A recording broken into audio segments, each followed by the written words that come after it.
getting up and going to train station and, you know, waiting on the train, everyone's here holding this and whatever, sitting down in their seats, phones, head in their phone, iPad, whatever the case is. Everyone looks miserable. Yeah. Does anyone on that train look happy about where they're going to? And, you know, especially kind of growing up in your kind of, you know, mid-noughties and, you know, where I grew up and the friends that I had, boy, you could never say you were depressed. Like, if you say you were depressed, you just get rinsed. You're waste, man, bro. Yeah. Are you alright? Pattern up.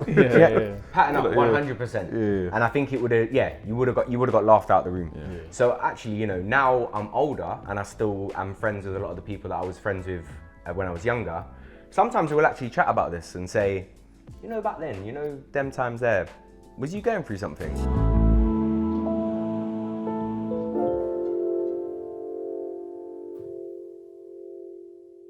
So the word of the day: for every father who feels tired but keeps going, for every man who's silently carrying the weight of the world. Come to me, all you who are weary and burdened, and I'll give you rest. Is that from the Bible? It must be scripture, yeah, I can't remember. like It might be a scripture, proverb. Anyone here weary and tired? Too tired. Too tired. Physically, yeah. 6-week-old, definitely feeling it in the trenches right now. Maybe poking my head up a little bit, but definitely feeling like the lack of sleep. Definitely feeling it, yeah. It's a different ball game when they're brand new and it's your first one, isn't it? 100%, yeah. Congrats, man. Thank you, bro. But yeah, I know, I remember. it's a different ball game. But yeah, what about yourself, Lloyd? I think I'm just like physically burnt out. I had a long week this week. I keep saying to myself, I need a holiday. Yeah. Holiday's not gonna come out of nowhere, bro. I need money. You got work to get to the holiday. You know what I mean? And I'm working to get to, but the work that I'm working is for other work. Yeah, so yeah. I wish there was a Narnia cupboard. I can just open the cupboard and say, oh yeah, just Miami, oh yeah, Orlando, yeah. You know what I mean? But yeah, I was just burnt out by that really, man, and just kids as well. Like I was telling Nathan on our way up, like, bro, like it's bittersweet with this kid stuff because like 1 minute it's like lovely, next minute it's like my kids been coming to the bed every day this week, like 3 a.m., 4 a.m. because they've been ill, and bro, it's just driving me crazy, man. Yeah. Like, what was it? I had a shoot on Wednesday, and got woken up, and I was like, by the kids, I was like, oh wait, shit, let me get ready. I looked at the time, 3 a.m. I said, what? I actually swore, and I said, what the fuck are you guys doing here? I was like, oh man, this is crazy, man. Like, yeah, but I think I'm just a bit burnt out by that, really. Yeah. Sorry for my language, right? For me, it's a mental burnout. Like physically, like I put myself through things. It's just like, are you going to stop and have a rest? But like, I just keep going. But yeah, the mental stuff just keeps going one on top of each other. This to think about, this to think about, this to think about. And it's just like, yeah, does it end? This is the stuff as turning as an adult, becoming a grown man, a father, that he just did not tell you about. Doesn't matter if you had uncles, dads, grandfathers around you. It's like somehow, because everyone is still dealing with their own stuff, it's like they forget to pass on some of this knowledge that you're gonna encounter this, that, and the other, or they tell you and you don't understand the severity of it until you're in that moment. Yeah. So, yeah, it's just, there is a lot going on up here right now. There's a lot, but you know, you wake up every morning and you're still here. You know, it hasn't killed you yet or anything. So, I mean, one day, I'm sure it will. It'll be the end. Yeah. One day, it probably will. Like, bro, it's long, man. It's long. I think the hardest thing at the moment, though, especially in this climate, is like it's really hard to switch off. yes. Yeah. It's like you think like back in the day, talk about like fathers, grandfathers, people before us, is like actually they could switch off, right? They could come home, they could stop working. I think if you work in certain areas of work, you know, you're always contactable. Email, Slack, WhatsApp, belling off your phone. Like there'll always be a way for someone to get in contact with you. So I think it makes it even harder. You can't just have a 9 to 5. No. I've never had a 9 to 5. I don't even know what it is. I'd love to know what a 9 to 5 is, but it just doesn't exist in my world. It's long. Like even like management and stuff in the 9 to 5, they continue going. I don't mean like the managers will then try to put some of the stuff on you and can you stay a little for this? Or even if it's meant to be something that's leisurely, it's like, oh yeah, everyone is coming to the pub afterwards, but deep down, you know, that's probably a low-key a job opportunity or like a chance to mingle and grow your network. Exactly that. So it's still work. it's still work sort of thing. So then you might get home from that at like 9, 10, go to sleep, and then it starts again by 6 a.m., 7 a.m. the next day. Like, so yeah, 9 to 5 is never really, even if you don't want to attend all of that other extracurricular stuff, your 9 to 5 starts at 6 or 7 when you wake up. 100%. You got to travel. Like, I'll never forget this. One of the things that put my brother off a traditional job is he said, getting up and going to train station and, you know, waiting on the train, everyone's here holding this and whatever, sitting down in their seats, phones, head in their phone, iPad, whatever the case is. Everyone looks miserable. Does anyone on that train look happy about where they're going to? You know why? It's not happy because it's the whole thing of like, it's weird. It's like when you enter that office or enter the place, you have to turn on the mask. There's a masking to turn on, like it's like shoot, hey! It's a bit like Severance, you know Severance, it's a bit like that. Just turn on, you just have to turn on, and it's like that hour or that 30 minutes you have on the train to get to the destination. It's like it's a moment of like recalibrating yourself and resetting yourself and just like wait, like saying hi world and just like work. Just this is the real you. Then when you enter there, it's like boom, it's straight. My brother, like he said this to me, and I was like, it's just what we do. We just have to go to work and blah, blah, blah. But then where I've, especially the last, 8 years been working from home and I don't have to go out much. When I do, and I'm like, I've got to go to the office or whatever, I see it. Like I see like everyone here is miserable on this train, like tapping their oysters to go to them wherever they're going. Like no one is happy. And it's funny, you go to another country, even if you're on holiday, and you know, you get the good mornings when you walk past strangers. Happy. Like, they might have their own struggles, of course, but and of course, a lot of the time is better weather contributes to that. But it's like, there's just a different level of just, we're happy here, we're happier here, like, compared to here. But even if you go some places up north, like, you go, like, where did we go?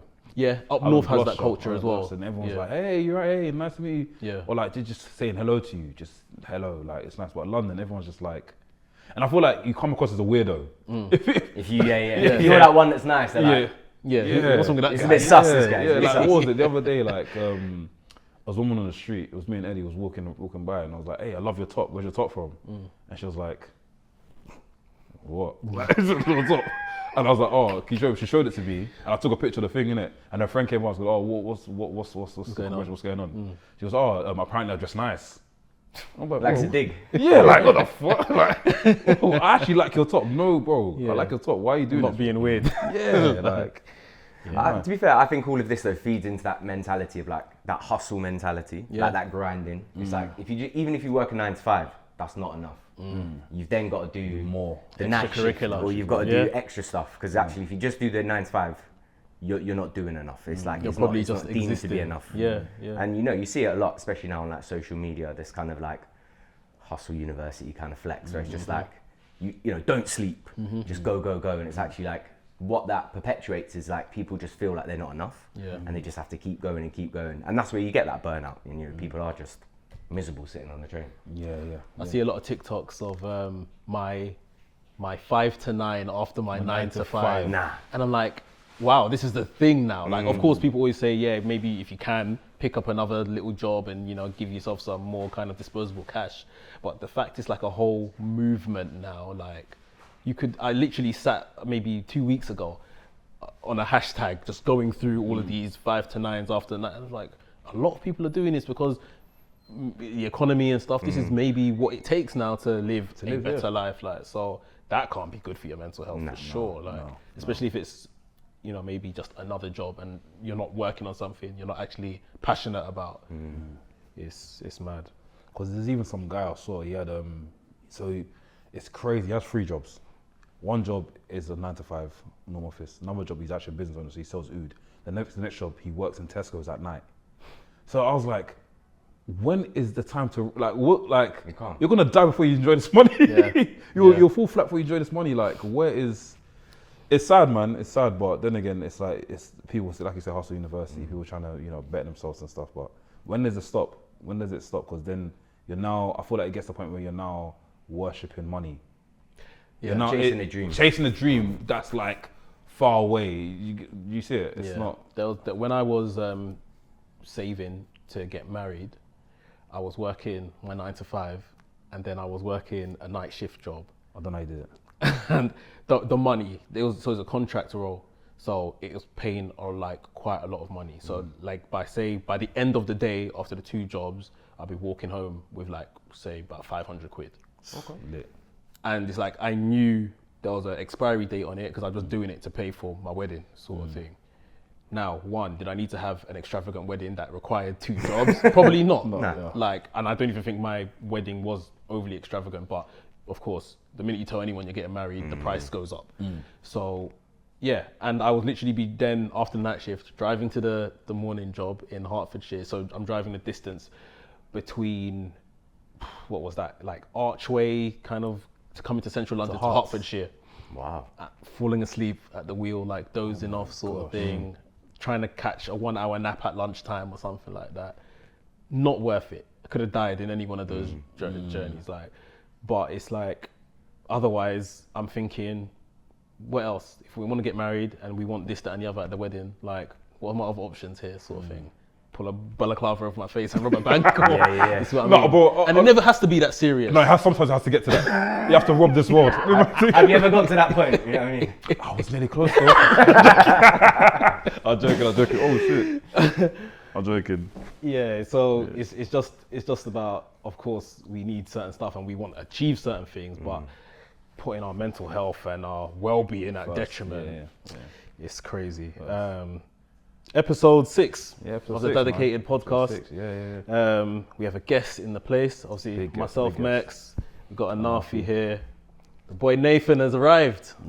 Thanks for coming through, man. Thank you, bro. It means a lot, and I just want to start saying, like, big up you two, man, for creating this space. Thank you, man. I think even just about the topic we're talking today, but I just think in general, just like actually having a space where it's like cool to talk and it's cool to be vulnerable and be open. Like, I think that is a really important thing. And I think, you know, doing it in a way where it's accessible, it's a vibe as well.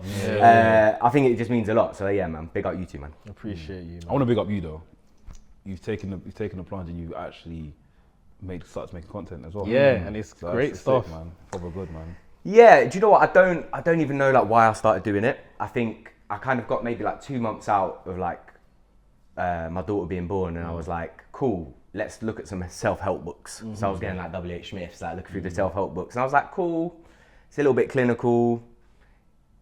I can't relate to it. Yeah. So again, you know, especially nowadays, we go online, so going on TikTok, going on social media, thinking what's out there.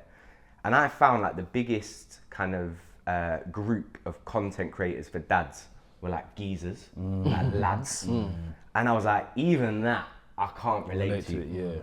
And then I found out about this thing called Brooklyn Stroll Club, which is a kind of group that's come together in Brooklyn in America. And they're basically just like a bunch of dads, pretty cool guys. And they just link up every week, go out, take the babies out. And I was like, this is cool. So I got invited to join their Discord channel. And they chat about everything from kind of wrestling and basketball to like tips where you can get cheap nappies in Walmart and all this. And it was like, cool, this actually feels like quite a nice tribe to kind of be part of. But then you've got that distance, you know, they're like, cool, let's link up in Queens next week. I'm like, I can't really do that. You go to Regent's Victoria Park, what you said, come through. So I was like, cool, like I want to make content for like dads like me that, you know, are young-ish and just want to be really open and honest. So I just started doing that and just like talking about what was going on for me. So whether that was pre-pregnancy, now kind of actually having a 6-week-old, what does that look like? What does that mean? And I think the more I've started to do it, the more the receptions come through. Like, actually, you've said it in a really relatable way, or you've said it in a way that maybe I didn't think of. So yeah, it definitely wasn't easy. I was pranging out about it at the time, but yeah, man, it's been going well. It's good. I can't like from a filmmaker's like from an editor's thing. Yeah, the editing's cool. The editing's sick. The transition you done where you walked out and you came back again. That's about 3 hours. Yeah. That was great, bro. That was great, man. That was great. I was impressed by that. But yeah, keep it going, man. Honestly, keep it going, man. You never know who's watching, and you never know how much you can impact and help someone. So definitely. And even if it is like, you know, I got a DM off someone like a couple of days ago, and they were like, they're up in Manchester, and he actually messaged me about, what's the ID on a jacket that I was wearing in the video? But then it just opened up a conversation. He had a 2-month-old cool, what's going on for you? Start talking about bottles, what kind of TTs, Right. your bottles, slow Yeah. flow, All of and these this. conversations that Yeah, you and I was never like, thought cool. you'd ever have. And you know, will I ever meet this guy? I don't know, but Yeah. you know what? Big him up, man. Like, it was nice. It was really cool. Yeah. Proper nice, man. Mom and daughter, all good, all healthy and that? Yeah, all good. I think, you know, going through it as like someone that never been through that process before. And we went to like antenatal classes, so you kind of get like a... I think that was something. I remember that. Yeah. And you know, that was an experience. You know, Yeah, you're kind of yeah. sitting in this room, it was like in Stratford. You're sitting there with like 20 other couples and you're kind of, you know, watching all these videos thinking, oh shit, this is real now, isn't it? This is actually going to be quite real. Yeah. But I don't think anything that kind of actually gets you prepared for like when you're in it. And like, yeah, the pregnancy was good. It was scary. Not scary in like a troubling way, but you know, you got doctor, you know, I don't know. Everyone's coming in at hospitals one best time. times. Yeah. So, but yeah, I think when we got home, I felt settled and I felt like, cool, we will do what we can. And you know, yeah, it's been 6 weeks now. She's come along really well, baby Noah. And yeah, man, it's been going really well. Amazing. Amazing. Love that, man. What would you say? So you said you reached out, you started reading the books and stuff, what, about 2 months out Yeah. from thing, yeah? What was your mind state at that time where you felt you had to then get, you know, Yeah. open a book or This something? is what I want to like- know. This is what I want to know because we probably, I think it was two things. I think the first thing was like, I didn't have like a lot of dads around me. I spoke to my dad, but me and my dad, I think, you know, we don't really have that sort of like son-dad mentality. We're just good friends. Yeah. So it was good, and I asked him a lot of questions, and he spoke a little bit about kind of when I was born, and then also my little sister when she was born, and kind of what he went through. Two of my best friends have had kids in the last 5 years, so I spoke to them. So I was just trying to absorb knowledge from people, because there was definitely this kind of fear of like, I'm not going to be good enough. I'm not, you know, I'm going to fail straight away. But through those conversations, I was like, okay, cool, you've done it. I think I can do it too. Yeah. And then, yeah, you kind of go to these kind of self-help books because you believe that they are like the pinnacle, or you believe like that's like the right thing to do. And I think the reason why I couldn't relate to it was because, you know, it's always talking about the best thing or the extreme thing. But actually where we mainly live is in the middle, right? And I don't think books like that, you know, it's like, cool, your kid's choking and dying. I'm like, oh my God, I don't want to know that, you know, just tell me like how we prevent that. So yeah, I think that's kind of why I went to it, was kind of that general, just like, I just need some help. And I'm glad that I did it. And, you know, I think I've got more out of conversations with people. I think that's definitely changed the way I kind of perceive being a dad. And then what about now, 6 weeks post? Where's your mind at? I love that. No, I think I was thinking about this actually when I was coming over, and I thought, where am I at now to where I was 6 weeks ago? And I feel like over the last 6 weeks, I've learned, I've developed, I've grown, I've made mistakes. I've learned from those mistakes. In 6 weeks, I'll do the same thing. I'd never think that anyone's going to nail it straight away. I think it is just a process of trying things, you know, even if it's just like different ways that they're sleeping or different ways that they're feeding. Like, you're going to try new things. You're never going to nail it first time. And also, don't be too hard on yourself. Oh, mate. You can't be too hard on yourself. I think that's rule number one in the, what can we call this book? The dads, how to be a dad. Don't be too hard on yourself. Man. Because there's many times, like, for example, even like, there's one time I nearly dropped my first one. And I'm like, flips. I just took it out of myself. I was like, I'm not touching the kid again. I don't know what to do. And I was like, oh, my missus don't know what she's doing either. Exactly. And so is my mother-in-law. Like, every kid is different. You know what I mean? Every kid's different. Every kid has a different sort of like, you know, personality and stuff. It's just for you just to work around and adapt to and stuff in it. So yeah, it's a great way to put it, because it's funny, like you said, you know, when we all had our first ones, like that's your first time doing this. All of this stuff that you maybe time spent with nephews and nieces, it doesn't matter. count. It doesn't matter. It actually doesn't count. matter. And then again, for your girlfriend, for your partner, missus, whatever, like that's their first time as well. And it's like, even if you have the help of like your mother, you know, the child's grandmother or whatever, grandfather, in many occasions, this is their first grandchild as well. It's the first for everyone. So it's like, even though, yes, they have raised kids, like, and they think, okay, because I've raised you or whatever, that, okay, give me the child, I'll do. Like, the child might not react well to them. Like, at that point, it's kind of like, especially as dad, it's like the mum of the baby that's the only person the baby wants to know immediately, you know, because that's obviously what they've been used to for the last 9 months or whatever. I'll never forget, like maybe for our firstborn, maybe night 3, we were at home after we come back from hospital, and her mum didn't stay that night, and my mum didn't stay that night, so it was just us in the house. She woke me up in the middle of the night in tears. Rosie woke me up in tears and just saying, I can't sleep. Like he keeps crying. Like, can you just take him and stuff like that? And Rosie is an extremely strong woman.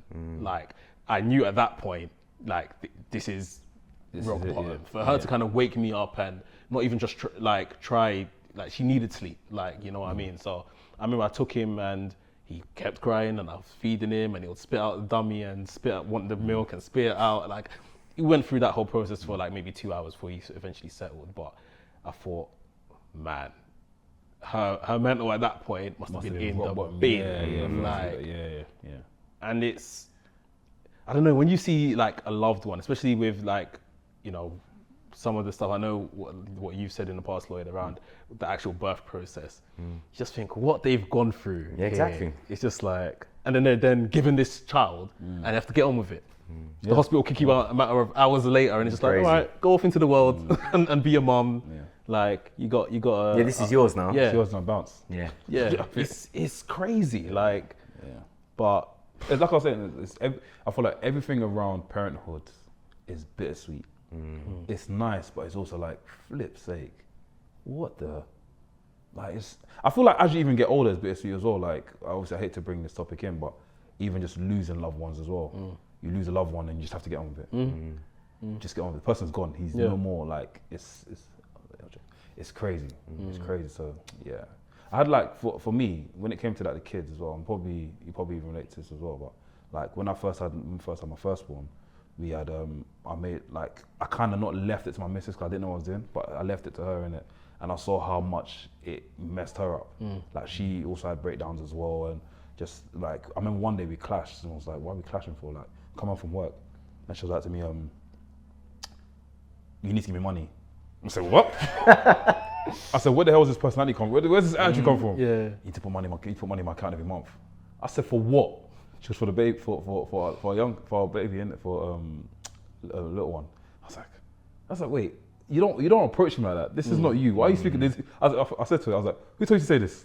I said, who told you to say this? She goes, no, I've just been thinking about you. You've been at work all day, and I think I need money to buy for diapers and that sort of stuff. I was like, you don't have to ask that question. I'm his father, I'll give it to you anyway. So was this before you guys lived together? This is when I was living in our mother-in-law's house. Innit? Okay. So I was like, oh, whatever, cool. So when the second baby came, I made sure it was my priority to keep him to me. Really didn't touch him. For the first couple months. Like, let me manage this situation. But I slept with this guy on the couch downstairs, make sure she had her own upstairs.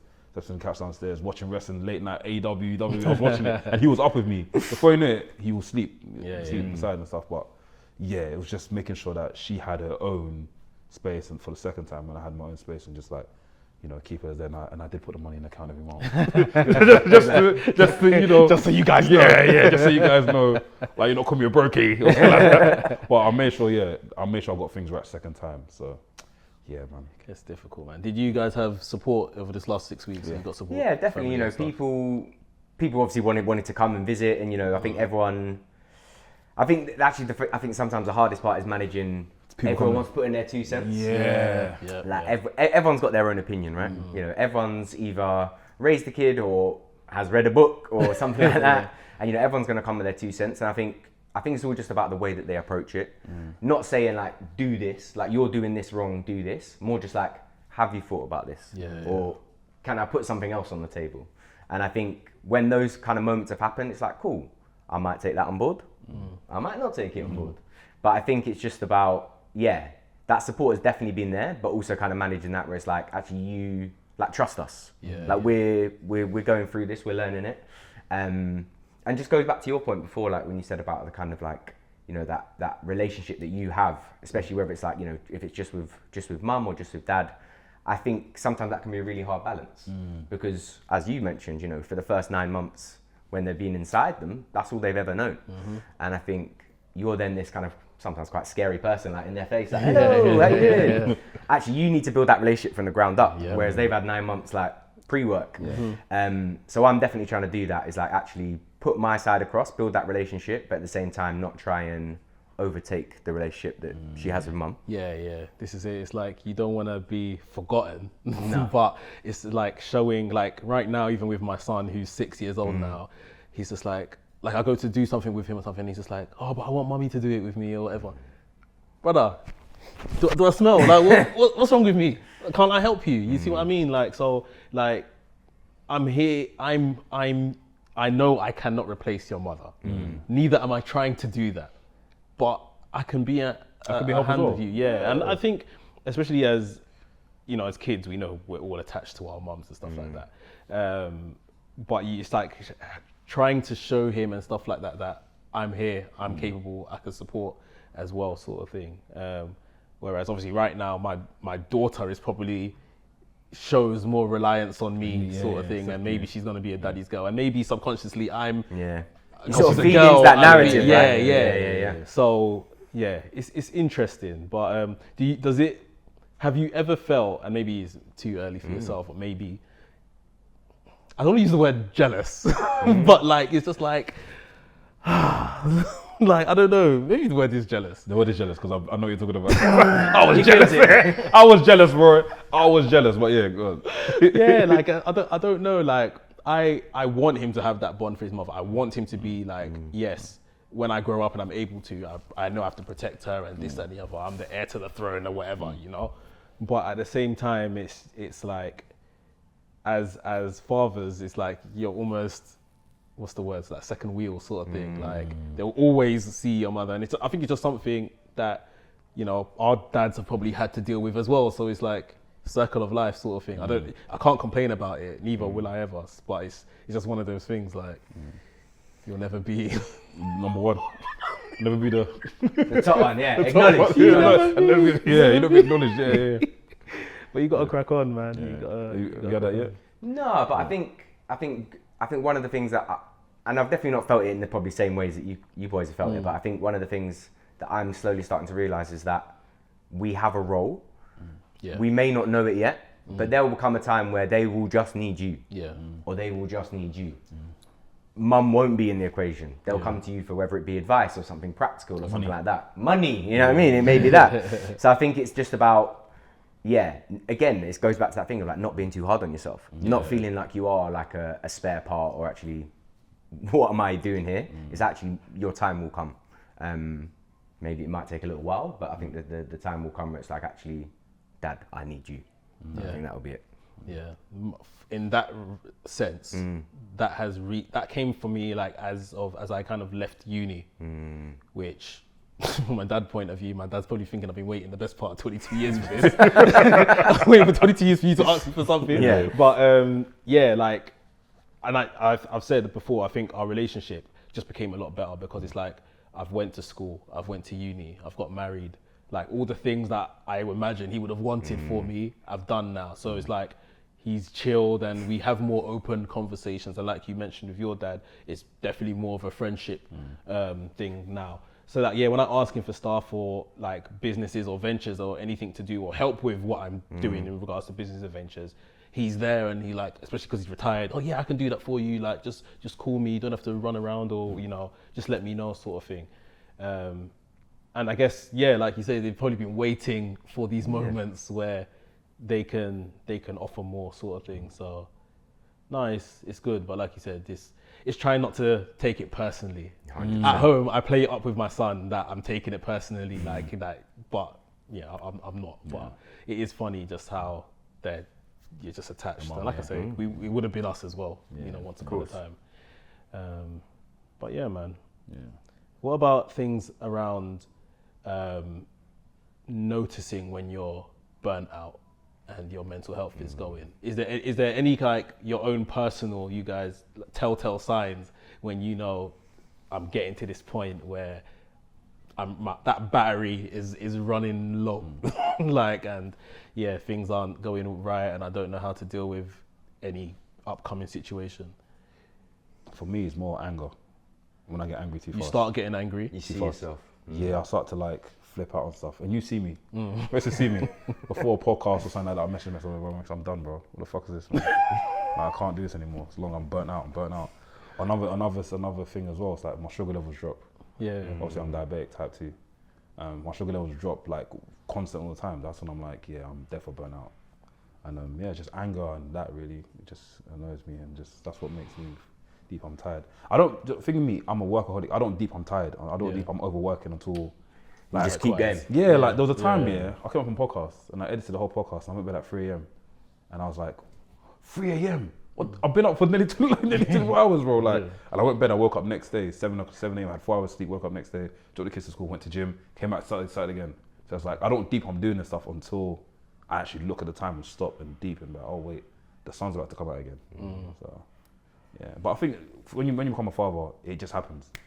You get tired. I know you probably know what I'm talking about. When that baby comes out, you're tired for a time, but then your body gets used to it and it becomes the normal, and it's like a different body clock. Yeah, it's crazy, fam.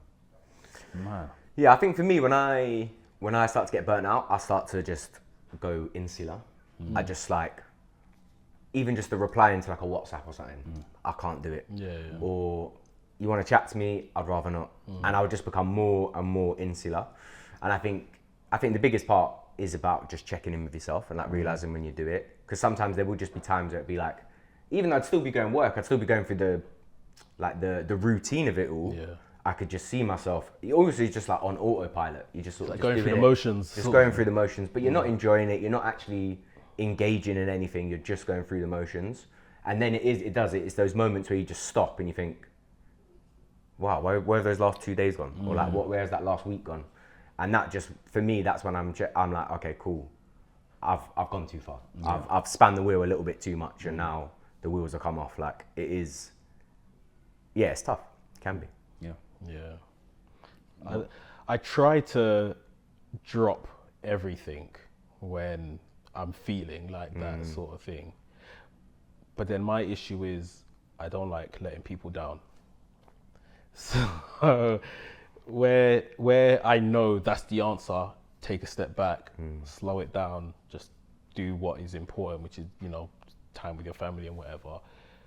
I'm still thinking, but then that means I'm gonna let Lloyd down, and I'm gonna let this person down, and like people that are relying on me for something or stuff that I've already committed to, because I'm feeling this way, I can't deliver now, and that's just gonna start another, kind of worm sort of thing. It impacts your self-esteem. Exactly.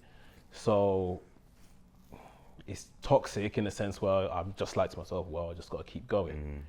But yeah, it doesn't put me on it doesn't put me in a good place. Like I'm not someone, and you'll probably have to ask her, but I'm not someone that I feel like I don't snap at my missus, or I don't take my issue out on my missus. Yeah. But I might become quiet and, like you said, just within yourself sort of thing, which is also a negative emotion which she probably feels, because if she's coming in asking me, wants to tell me how her day has been and stuff, and I'm not giving that reciprocal energy, then that's a problem.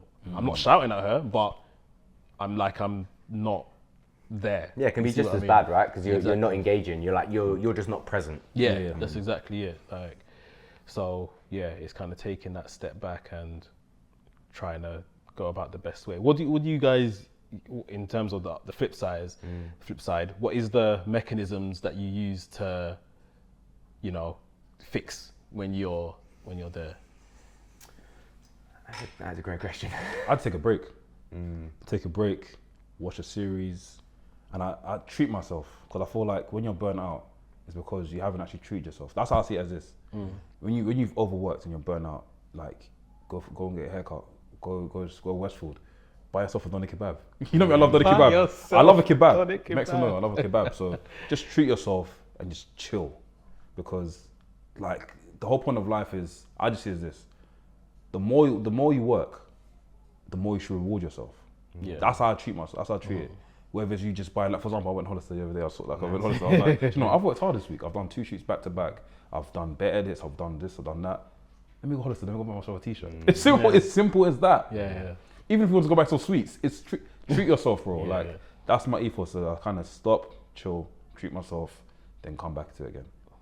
You know? Yeah, I think there is real value in just stopping. You know, my kind of 9 to 5, even though it's not a 9 to 5, my kind of work is working with like vulnerable young people and working alongside young people. So going back to that point around like people depend on me, I feel like the work that I do, I have people that are dependent on me, you know, and if I'm not there, if I don't show up, actually that might have a negative effect on them, or that might impact them and what they're doing. But actually, you know, for a long period of time, I felt like I couldn't have a break. If I have a break, I'm letting someone down. If I have a break, something's gonna go wrong. But actually, when you force yourself to do it, so like, you know, one of the best times I had a break was my honeymoon. And you know, my wife is very adamant, don't you dare look at your phone. Like, delete Gmail from your phone, get rid of that. Did I do it? No, but I didn't check my emails that much. And actually just that enforced 2-week break, and even now with paternity, it was 6 weeks, it's like, this is the longest break I've ever had from work in the last 17 years. And I don't know if I ever want to go back to work again. But yeah, I think you whether you like it or not, you have to enforce those breaks. You have to enforce time, because not only does it like physically help you, but it also helps you to reflect as well. I think that you can actually look back and say, wow, I did do something. I really smashed it this week, or I really did something amazing at work or in my personal life. But if you're just constantly going, you just don't have an opportunity to do that. To look back, so I think you have to stop. I've just spent recently like 2 weeks, 10 days in the Caribbean, and I don't want to use the word rural because they've got amenities and stuff like that, but it was literally to just go and see family.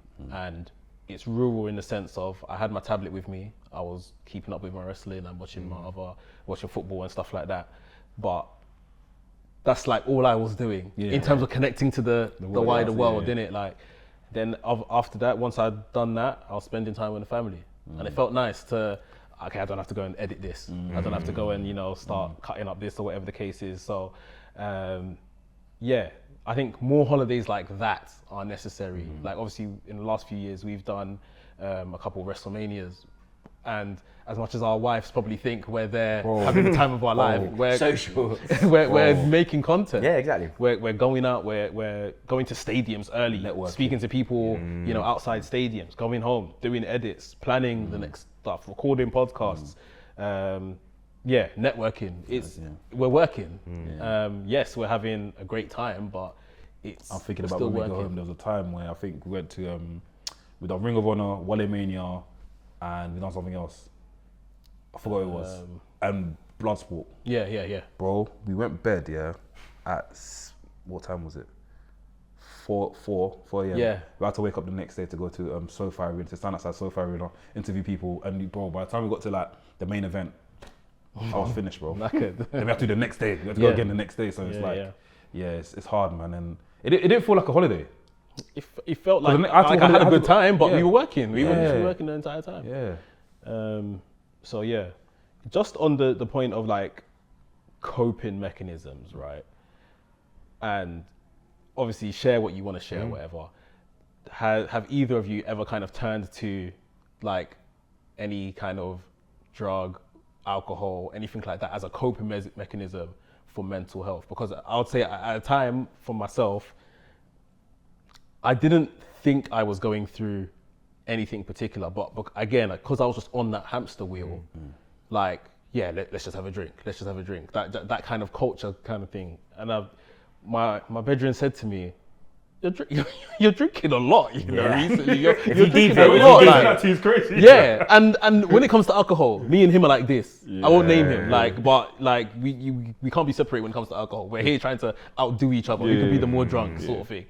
So for one of us to say to another one, like, is everything all right? Like, you're drinking a lot. Like, it's only later on, even then in the moment, of course, you deny it and be like, I'm fine and everything like that. It's only like years later I realized maybe I was using that alcohol to suppress something and to cope and to continue, you know? But yeah, have you guys had any kind of experience like that? I had something similar, but I don't know if I can compare it to like what you got. So what I used to do is, my problem was pornography. I used to use that as a coping mechanism until one day, like, I was like, nah. I talked to my missus about it, and she was like, cut that off, man, because it's not only like, you know, you having that thing at that time, but it's how you feel after. Yeah. It makes you feel more than shit. Like even me to work now, I just even feel like weird talking about it. So, and that became a thing where it's like, even though when times were still good, and like I felt like I was good, I was still using that as a way of like, okay, cool. Oh, let me go on thing.com and quickly and just run one off quickly. So something to do. Yeah, like, and I just feel like it was a bad coping mechanism, and I wish that I never got to that stage where I became not a bandit or some sort of addict, but it became my thing of like, you know, cool. I'm feeling down, man. I'm feeling the type of way. Let me go and quickly and do it off. Make myself feel good. Yeah, bro. It was stupid, man. One day, that kind of temporary pleasure, innit? Yeah, it was terrible, man. One day we need to do a whole episode on pornography. It's terrible. Men and pornography. Yeah, it's I terrible. think we need to speak about that. But go on, Nathan. Yeah, no, I think similar to you, man. I think drinking is so socially accepted now. I even go to the fact what you're saying about with work stuff. You know, when people organise work socials, where's the probably most likely place they'll organise it? A pub. Cool, everyone's getting around in. You don't want to be that person that says no. Oh, sorry, no, can I get a Coca-Cola, please? Like, you don't want to be that person. I've been that person and been lambasted same. by colleagues. What? What's wrong with you? Yeah, Is something wrong with you? The next one had to be a gin and tonic. Yeah. But so I feel like, I think drink definitely became a thing where it's like, especially in social circles. So when you're burnt out, you're not feeling great about yourself. When you don't feel great about yourself, you find it hard to socialize. Well, what's gonna be the one thing that's gonna help you? That liquid confidence. Yeah. So you take a drink.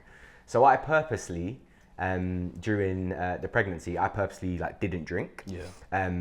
Sort of like in solidarity, because obviously my wife wasn't drinking. Drink, yeah. But also I just thought actually this would be a good time for me, like a little challenge to myself.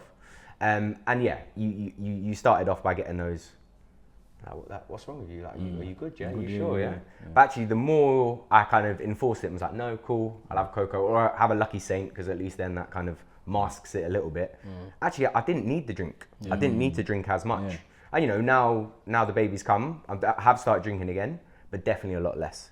So I think it's drink can be a really funny one because it's not necessarily illegal. I don't think people deep it as enough. Yeah, it is. But actually, So it's a real, people can really rely on it. And I think, especially when you're burnt out, just thinking, cool, have a drink. Even sometimes it helps people sleep as well. Do you know what I mean? Let me get drunk to the point where it's like, I don't need to think. I can lock myself off a little bit. So it's dangerous, man. It's definitely dangerous. Even obviously I don't want to share his thing, but I have a friend, and one day we went out to like had a barbecue or something, and he was smoking weed, and I was like, wait, what? What the fuck? What are you doing? Why are you smoking weed for? Like, he goes, bro, that's long, bro.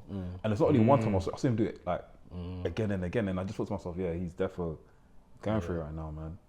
I had some very close to me as well. Same thing. When things weren't going right for them, they started smoking, and it's just he was depressed. He admitted he was depressed, and he just like went within himself and was like smoking in his home and everything as well. Like, and like it's one of them ones where I've smoked to try it, but I've never kind of smoked consistently. Like I don't even think I got high at the time I smoked, but like it was literally just to try. But if it's like people find what works for them, and if it gives them that little bit of relief or whatever the case may be, that you can't give them in this world, or you know whatever situation it is they can't get out of, then it's like it's hard. You tell someone to stop, it's easy to say, oh, stop doing that. Whether you're drinking or smoking or whatever your vice is, it's like stop. But it's like that hasn't solved the issue. I can stop. What's the underlying thing? Exactly. It's like I feel like you yourself, you need to like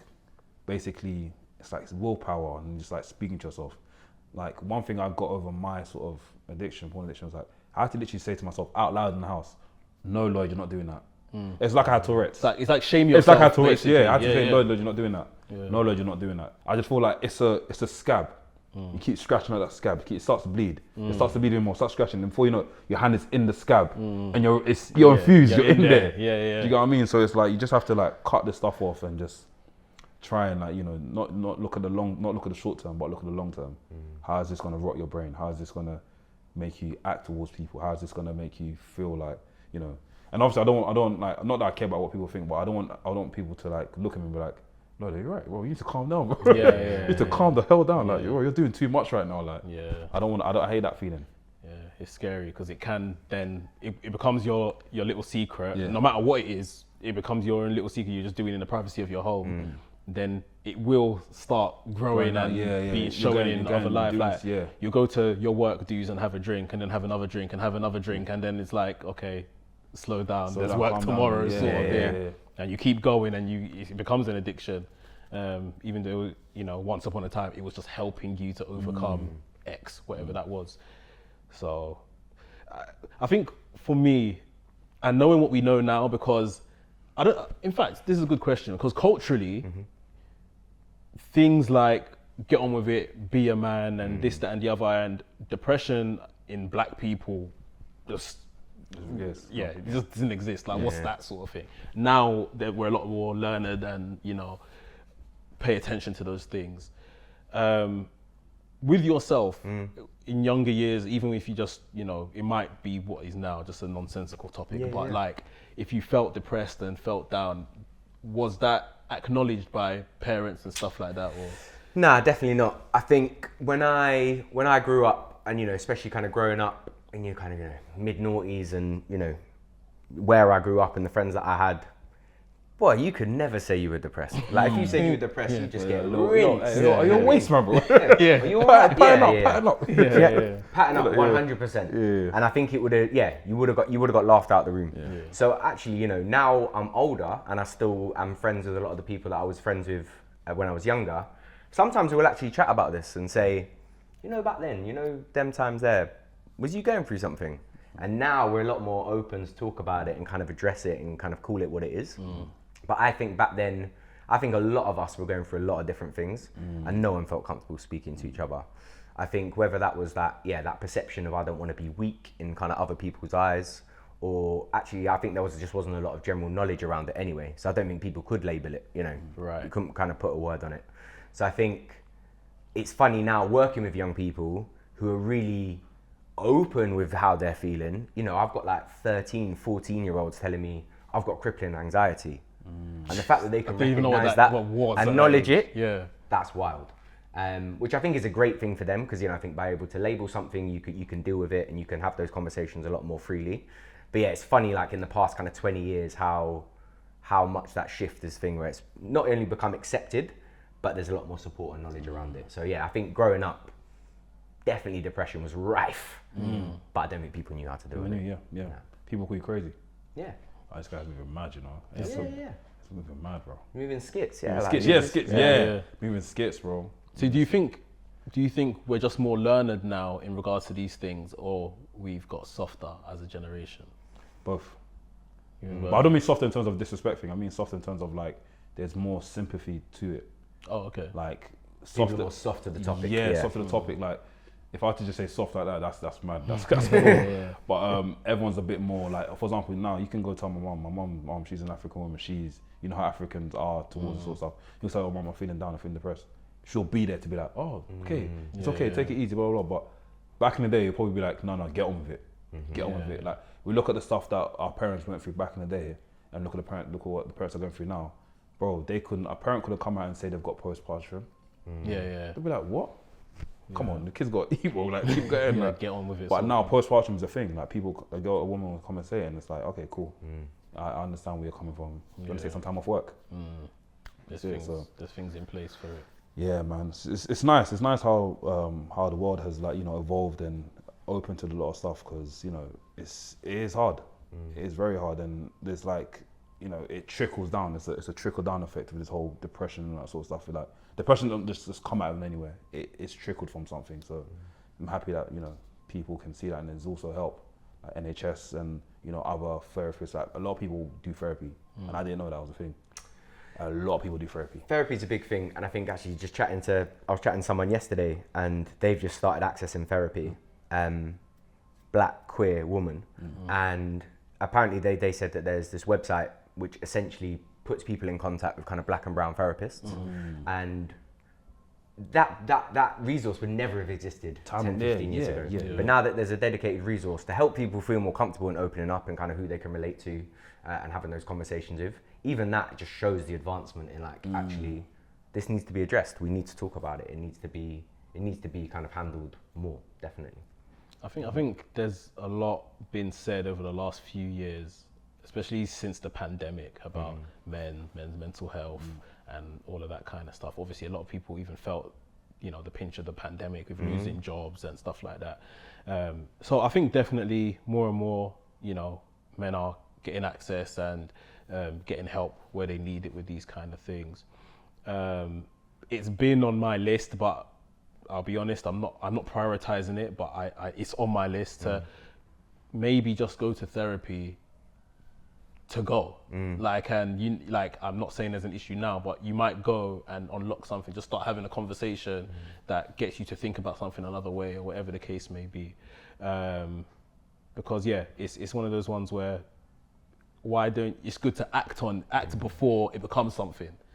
Start kind of putting the things in place so that you don't maybe have to get all the way down the line if you are struggling with any particular thing. So man, I think it's good, and I love the fact with what you're saying, with who you're working with, the young people, because them lot there are the future. 100%, and ultimately we need to, as people, cultivate the men and the women amongst them to know that they can speak and how to deal with things and not suppress how they're feeling.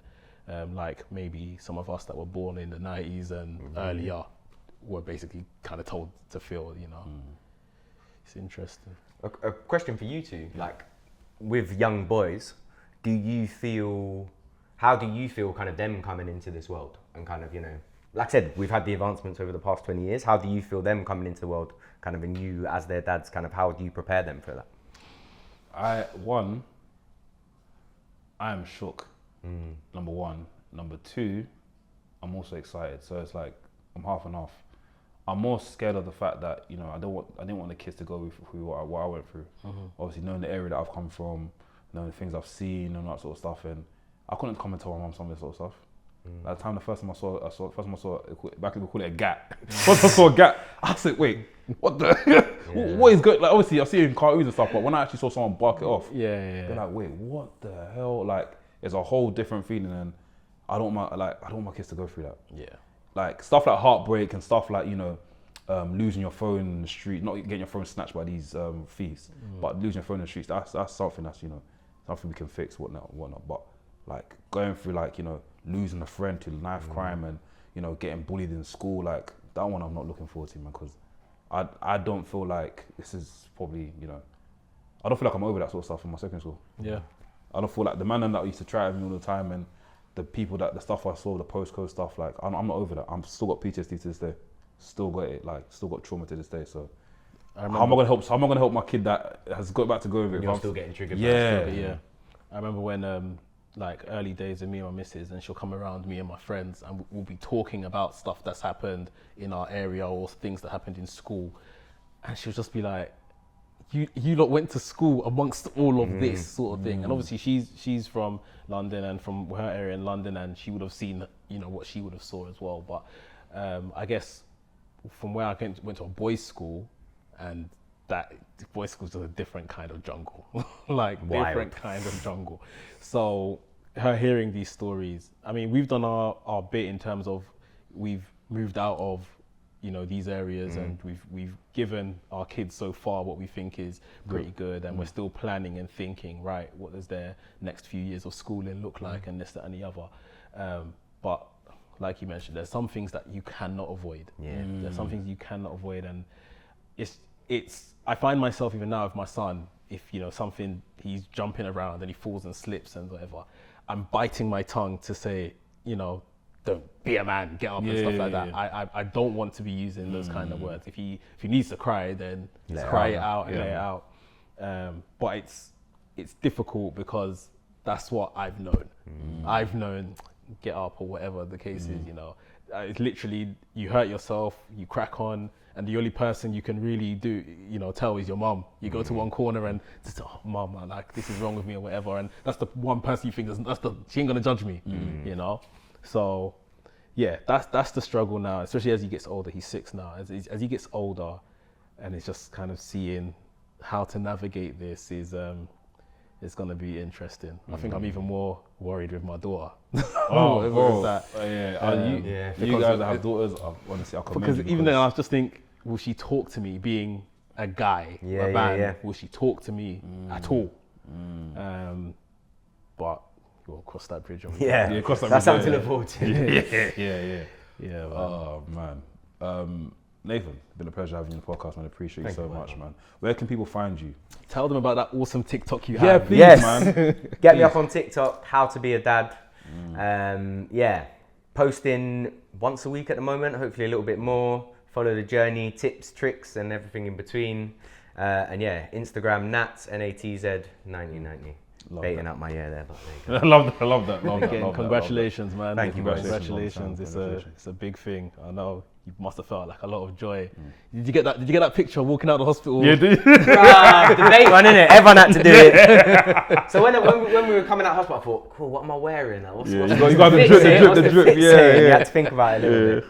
Yeah, the classic one. Had to get it. Awesome, man. Well done.